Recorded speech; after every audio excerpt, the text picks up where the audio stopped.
Hello everyone. आज के इस एमएसएमई के क्लास में हम लोग बात करेंगे स्मॉल बिजनेस के बारे में। ठीक है। देखिए, एमएसएमई का मतलब होता है सूक्ष्म लघु एवं मध्यम उद्योग। आज हम लोग बात करेंगे कुछ ऐसे उद्योग के बारे में जिसको अपने जीवन में हम एक सफल उद्यमी बन सकते हैं, एक सफल उद्योग स्थापित कर सकते हैं। तो इस टॉपिक पे हम लोग बात करेंगे आज। ठीक है। तो सबसे पहले हम देखते हैं स्मॉल बिजनेस, क्योंकि स्मॉल बिजनेस करने से ये फायदे हैं कि हमारा जो खर्च है, जो हमारा इनिशियल इन्वेस्टमेंट है, वो बहुत कम होगा। तो इसीलिए हम लोग छोटे छोटे जो ये चीजें होती हैं, बिजनेस होते हैं, उसके बारे में चर्चा करेंगे। ठीक है। तो अब देखिए, इसमें है क्या आप खुद का अपना बिजनेस शुरू करना चाहते हैं, इसे अभी शुरू करें। आप बिजनेस कैसे शुरू करेंगे, किस तरीके से शुरू करेंगे, ये सारा कुछ हम बताएंगे।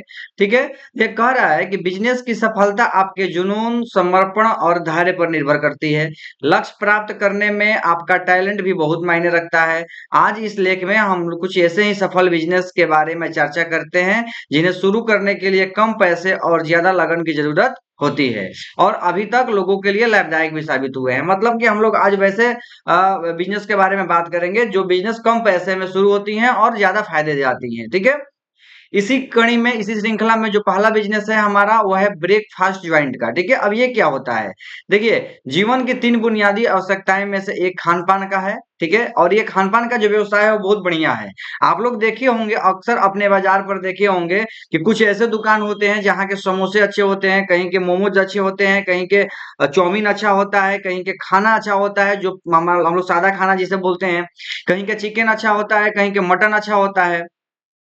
तो इस तरीके से हम लोग क्या करते हैं कि जैसे हम लोग को समोसा खाना है तो हम लोग बोलते हैं कि उस समोसे की दुकान से समोसा लाना। लेकिन जैसे ही हम लोग बात करते हैं मोमोज का, जैसे ही हम लोग बात करते हैं डोसा का, जैसे ही हम लोग बात करते हैं कुछ और भी फास्ट फूड का जिसमें हम लोग खाते हैं, या कुछ ऐसे ऑप्शंस जो हमारे जो स्नैक्स हो गए, या हमारे जो थाली वाले खाने होते हैं जैसे चावल दाल सब्जी भुजिया, तो हम लोग इन सब चीजों के लिए अलग अलग दुकान को प्रेफर करते हैं। क्योंकि आपको ही पता है कि ये दुकान वाला, इस दुकान वाला ये चीजों को अच्छा बनाता है। ठीक है।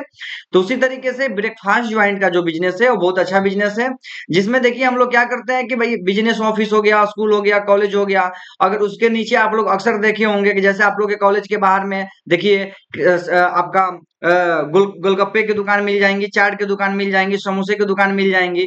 ठीक है। क्यों? क्योंकि उनको पता है कि जब बच्चा स्कूल से निकल रहा है, कॉलेज से आ रहा है, तो उसको भूख लगा होगा, या तो नाश्ता के लिए वो कुछ ना कुछ जरूर खरीदेगा। तो वो खाने के लिए जब कुछ खरीदेगा तो हमारे ही दुकान से खरीदिए। इसीलिए अक्सर हमारे कॉलेज और स्कूल ऑफिस के बाहर में आप लोग देखिएगा तो छोटे छोटे रेडी लगे होते हैं। रेडी किसे बोलते हैं? रेडी हम लोग बोलते हैं, जो हम लोग के गाँव के भाषा में उसको ठेला बोलते हैं। ठीक है। उसी को हम लोग रेडी बोलते हैं शहर में।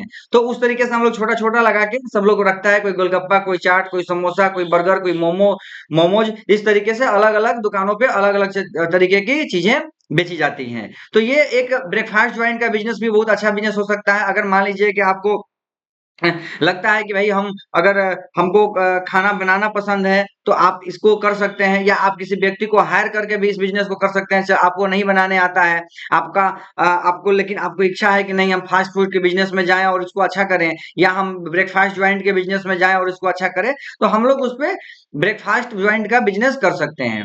इसके अगला जो बिजनेस है, हमारा छोटा बिजनेस है, वो है जूस पॉइंट, मतलब सेक काउंटर। अब देखिए, मैं आपको एक चीज बताता हूँ, ये सेक काउंटर क्या होता है। देखिए, सेक्स काउंटर जो होते हैं, जो सेक काउंटर होते हैं, वो क्या होते हैं, जहां पे सेक बनता है, जैसे कि बनाना शेक। शेक का मतलब क्या होता है? जूस। ठीक है। शेक का मतलब क्या होता है? जूस। तो जहां पे जूस बनता हो वहां पे हम लोग क्या करते हैं? जूस की दुकान करते हैं।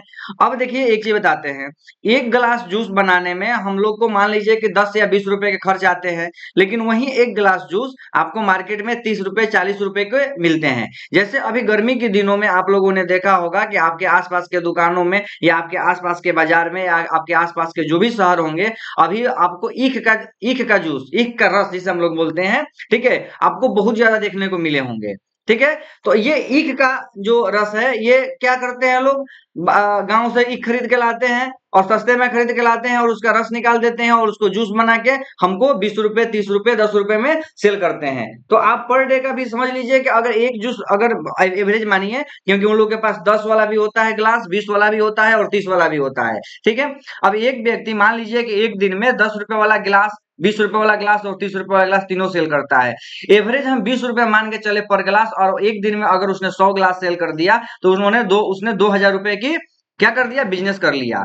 अब 2,000 में उसका मान लीजिए कि 1,000 रुपया, 2,000 में मान लीजिए कि उसका 1,000 रुपया खर्च में चला गया, जैसे कि ईख खरीदने में चला गया, ग्लास खरीदने में चला गया, और अगर वो मशीन रखा है तो उस मशीन का मेंटेनेंस में चला गया, फिर भी उसका नेट प्रॉफिट एक दिन का 1,000 रुपया आता है। तो ये भी बिजनेस हमारे लिए बहुत अच्छा बिजनेस है।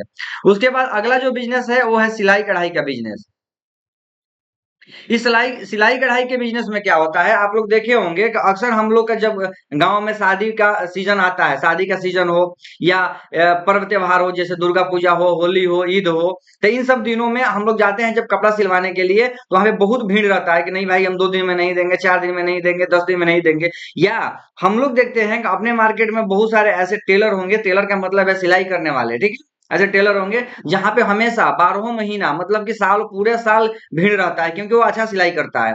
और आप लोग को बता दें कि सिलाई वाले बिजनेस में इन्वेस्टमेंट कम होता है। इन्वेस्टमेंट उसमें क्या लगती है, एक मशीन लगता है और उसमें धागे लगते हैं, बस 2 चीज लगते हैं, बाकी उसमें जो चीज लगता है वो है आपका स्किल। तो एक टेलर का खर्च तो कुछ नहीं होता है, खर्च उसका स्किल होता है, और स्किल के वजह से ही वो पैसा लेता है। अब आप खुद बताइए आप मुझे एक चीज, जैसे आप लोग अभी जो गांव में है, गांव में 600 रुपये प्रति सेट चल रहा है, मतलब शर्ट और पैंट अगर आप सिलवाते हैं तो 600 रुपया आपको देना होता है, ठीक है, टेलर को देना होता है। तो टेलर को 600 रुपया हमने दे दिया, उसका उसमें लगा क्या, केवल और केवल उसका उसमें लगता है क्या, छोटे मोटे जो चीजें होते हैं, जैसे कि बटन हो गया, जैसे कि आपका धागा हो गए, यही सब चीजें लगती हैं। बाकी का चीज है वो अपने स्किल का लेता है। तो भाई स्किल हमको एक बार सीखने होती है, एक बार स्किल सीख लिए उसके बाद उसको अपडेट और अपग्रेड करते रहते हैं, ठीक है। लेकिन फिर भी अगर पूरे दिन में उसने 2 शर्ट और 2 पैंट भी सिलाई कर लिए तो उसके 1,200 रुपए होंगे। 1,200 रुपए में 200 रुपए उनके खर्च हुए धागे पर, बटन पर, या बिजली बिल पर, या अन्य चीजों पर। फिर भी उसका पर डे का भी जो देखिए यहाँ भी इनकम उसका आ रहा है, वो 1,000 रुपया आ रहा है। मैं ये एवरेज मान के चल रहा हूँ, ये कम भी हो सकते हैं, ज्यादा भी हो सकते हैं, ये डिपेंड करता है उस टेलर के ऊपर, उस दुकानदार के ऊपर कि वो कितना अच्छा काम को जानता है, ठीक है। तो सिलाई और कढ़ाई का भी बिजनेस हमारे लिए बहुत अच्छा हो सकता है। उसके बाद ऑनलाइन बिजनेस, ठीक है। देखिए बच्चों, मैं आप लोगों से एक बात हमेशा बताता हूँ और हमेशा ये बात शेयर भी करता हूँ। आप बहुत सारे बच्चे का क्वेरी होता है कि सर हम तो इंटर्नशिप का क्लास किए तो उसमें आप बिल्कुल लोकल लैंग्वेज में बताए हम लोगों को। अरे भाई हम आपके लोकल हैं, ठीक है, और हम लोग इसलिए देसी तरीके से पढ़ाई कराते हैं आपको, ताकि आपको समझने में आसानी हो। अगर मैं इन्हीं चीजों को इंग्लिश में मैं बात करूं, इंग्लिश में मैं चीजों को कंटेंट दूं, आपको भी लगेगा कि अरे भाई ये कुछ बहुत बड़ा बात हो रहा है। नहीं, एकदम ऐसा पढ़ाई किया जाए, इस तरीके से पढ़ाई किया जाए कि चीजें हमारे आसानी से समझ में आ जाएं। और मैं हमेशा से अपने क्लासों में लोकल एग्जाम्पल लेता हूं, जो हमारे आसपास में घटना घटती है उस पर मैं एग्जाम्पल लेता हूं। अभी मैं ऑनलाइन बिजनेस की बात कर रहा हूं। जैसे आप लोग ग्रेजुएट होंगे या ग्रेजुएट नहीं भी हैं, हम लोग क्या बोलते हैं कि हमने तो ग्रेजुएशन कर लिया, हम तो बेरोजगार हो गए। नहीं भाई, कोई भी पढ़ा लिखा लड़का बेरोजगार नहीं हो सकता है, कोई भी पढ़ा लिखा बच्चा बेरोजगार नहीं हो सकता है। बस उसके अंदर डेडिकेशन होना चाहिए कि हमको करना कुछ है। अगर वो ये ठान ले कि हमको कुछ ना कुछ करना है तो कभी बेरोजगार नहीं हो सकता है। वो अलग बात है कि वैकेंसी कम आती है तो हमारे जो तैयारियां होती हैं वो अच्छे तरीके से तैयारी अगर किए रहते हैं तो हम पहले ही वैकेंसी में अपना रिजल्ट कर लेते हैं, और नहीं तो फिर दूसरी वैकेंसी का वेट करना पड़ता है, तीसरी वैकेंसी का वेट करना पड़ता है, ठीक है। तो कोई बात नहीं, नौकरी तो होगी ही, अगर हमारी पढ़ाई अच्छी है, अगर हमारी तैयारी अच्छी है तो नौकरी तो होगी ही होगी, ठीक है।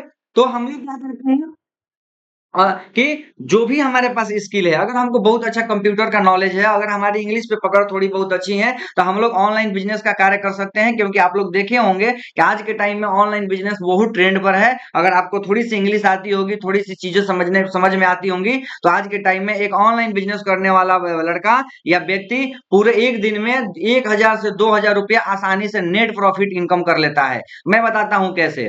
हमारी छोटी छोटी चीजें, हमारा कास्ट सर्टिफिकेट, हमारे जाति, जो हमारे जिसको हम लोग जाति बोलते हैं, ठीक है, हमारे इनकम, हमारे डोमिसाइल जिसे हम लोग रेसिडेंस बोलते हैं, ठीक है, ये सारी जो चीजें हैं, ये सारी चीजें जो हमारी हैं, सारी ऑनलाइन अब हो गई हैं, ठीक है। ऑनलाइन होने से क्या हुआ कि अब हमको क्या करना होता है, कुछ भी करना होगा। किसान सम्मान निधि योजना, अगर किसी को कोई भी फॉर्म भरना हो, जॉब के लिए फॉर्म भरना हो, या किसी का पीएफ का पैसा निकालना हो, या किसी किसान को अपना रसीद कटवाना हो, खेत का रसीद कटवाना हो, या सब्सिडी का फॉर्म भरना हो, किसी भी बच्चे का ऑनलाइन सेंटर से कोई पेपर निकालना हो। जैसे आप लोग भी बहुत सारे बच्चे अभी इंटर्नशिप में क्या किए थे, खुद से नहीं करने आया रजिस्ट्रेशन तो आप चले गए साइबर कैफे पर, ऑनलाइन सेंटर पर, वहां पे गए तो आप लोग उससे 50 रुपया लिया गया और वो ऑनलाइन कर दिया गया। जबकि आप लोग फोन से भी कर सकते थे। ठीक है, तो आप ये सोचिए कि एक व्यक्ति एक दिन में कितना पैसा अर्न कर सकता है अगर हम लोग अच्छे से सिस्टम को समझें और ऑनलाइन सिस्टम को समझें, जिसमें हमको चाहिए कुछ नहीं। आपके पास एक लैपटॉप होने चाहिए चाहिए आपके पास एक बैटरी बैकअप होना चाहिए, यानी कि इन्वर्टर बैटरी होने चाहिए, और उसके बाद आपके पास एक प्रिंटर होना चाहिए और वाईफाई कनेक्शन होना चाहिए। ये चार चीज अगर आपके पास है, एक टेबल चेयर, हाँ वो तो कॉमन है, एक टेबल चेयर होने चाहिए। अगर ये चार चीज है आपके पास जो मेजर हैं, प्रिंटर, लैपटॉप, आपके पास होना चाहिए बैटरी बैकअप, और आपके पास होना चाहिए वाईफाई। ये चार चीजें हैं तो आप समझ लीजिए कि पर डे का मिनिमम 500 रुपया तो नेट प्रॉफिट कमा ही सकते हैं, कमा ही सकते हैं। इतना बढ़िया ऑनलाइन का आजकल बिजनेस है, जिसमें आप सोशल मीडिया पे कुछ भी कर सकते हैं, कुछ भी कर सकते हैं। और ऑनलाइन बिजनेस का मतलब ये नहीं है कि सिर्फ आपको फॉर्म भरना है।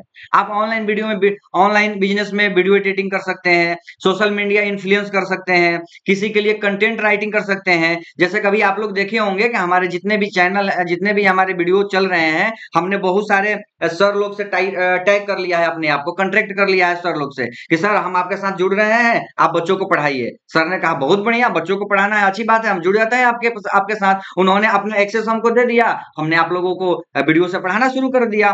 तो इस तरीके से हम लोग ऑनलाइन बिजनेस में आगे बढ़ सकते हैं और आगे कर सकते हैं। अब ये जो अगला है हमारा, वो है ब्लॉगिंग का। ठीक है, ब्लॉगिंग क्या होता है भाई, आप लोग देखे होंगे, आज आप लोग तो हम लोग तो यंग जनरेशन के हैं, तो हम लोग देख रहे हैं जेनजेड में क्या हो रहा है।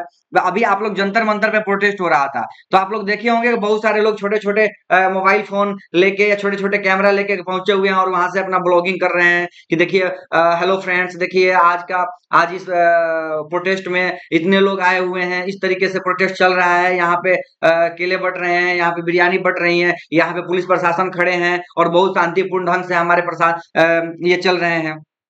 उसी तरीके से ब्लॉगिंग, ये तो मैं रिसेंट का एग्जांपल दिया, और ब्लॉगिंग में ऐसा भी हो सकता है जैसे किसी दुकान पे बहुत अच्छा समोसा मिलता है तो वहां पे जाके आप समोसे के लिए ब्लॉगिंग कर सकते हैं। कोई अच्छा संस्थान है, कोचिंग कॉलेज स्कूल है, वहां पे जाके आप उसका फीडबैक दिखा सकते हैं कि देखिए इस स्कूल में, इस कॉलेज में कितनी अच्छी पढ़ाइयाँ होती हैं। ठीक है, उसका ब्लॉगिंग कर सकते हैं। अगर आपको घूमने का शौक है तो आप घूमते हुए, ट्रेवलिंग करते हुए भी ब्लॉगिंग कर सकते हैं कि भाई देखिए हम यहाँ पे घूमने आए हुए हैं, इस जैसे कि हमारे आसपास में बहुत सारे हैं, जैसे जगदीशपुर में बाबू वीर कुंवर सिंह की जो एक पार्क है, आप वहां पे जा सकते हैं। हमारे बगल में तुतला भवानी मंदिर है, हमारे सासाराम में पायलट बाबा धाम मंदिर है, तारा चंडी माँ मंदिर है, शेर शाह का मकबरा है, और एक ये है वाटरफॉल भी है।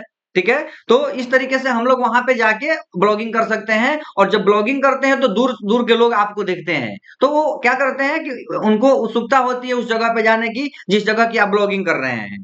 ठीक है, तो आप ब्लॉगिंग भी कर सकते हैं, और ब्लॉगिंग में बहुत सारी चीजें हैं, जैसे कि आप लोग देखते होंगे कभी बहुत सारे स्टैंड अप कॉमेडियन आए हुए हैं, जिसमें वो कॉमेडी करते हैं और लोग को हंसाते हैं। ठीक है, तो आप कुछ कुछ जो ब्लॉगिंग है घर बैठे कर सकते हैं, कुछ ब्लॉगिंग आप मार्केट में जाके कर सकते हैं, कुछ ब्लॉगिंग आप ट्रेवलिंग टाइम में भी कर सकते हैं। तो ब्लॉगिंग का बहुत सारा ये है, पार्ट्स है कि आप किस फील्ड से ब्लॉगिंग करना चाहते हैं। तो मेरे बच्चों, मेरे दोस्त, आप लोग कोई भी ये नहीं बोलिए आफ्टर ग्रेजुएशन या ग्रेजुएशन टाइम में ही कि हम बेरोजगार हैं। आपके अंदर केवल दृढ़ इच्छा होना चाहिए काम करने का, तो हम लोग जरूर एक ना एक दिन एक अच्छे जगह पे पहुंच जाएंगे, अच्छे मुकाम पे पहुंच जाएंगे। शुरुआती दौर में हम लोग को थोड़ा बहुत दिक्कत होगा, लेकिन आने वाले टाइम में हम लोग उसको बहुत अच्छे से कर लेंगे और उसमें एक हम सफल व्यक्ति के रूप में उभरेंगे। ठीक है, आज के इस क्लास में इतना ही, फिर मिलते हैं अगले क्लास में, तब तक के लिए नमस्ते।